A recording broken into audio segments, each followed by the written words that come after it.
से पटना हम लोग देखिए हरा भरा जंगल है। ये मतलब करीब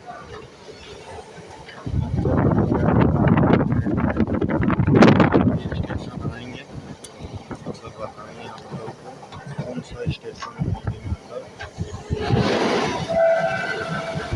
देखिए मालगाड़ी जा रही है।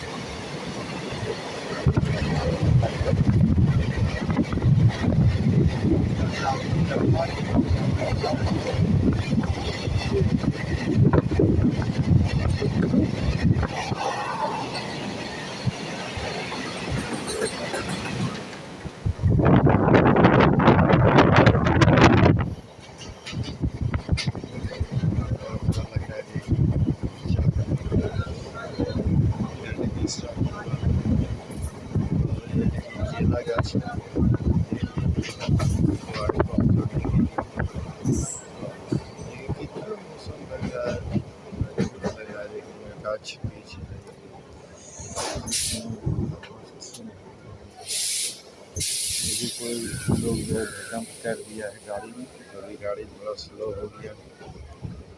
ठीक है मतलब ये रेशियो धीरे धीरे बढ़ाएगा और स्टेशन भी अब पहुंचने वाला ही है।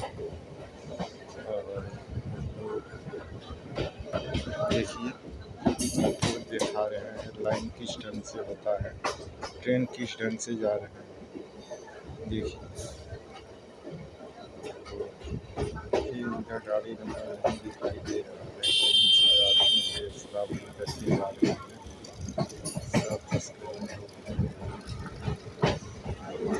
यहाँ पे स्टॉप लिखा हुआ है।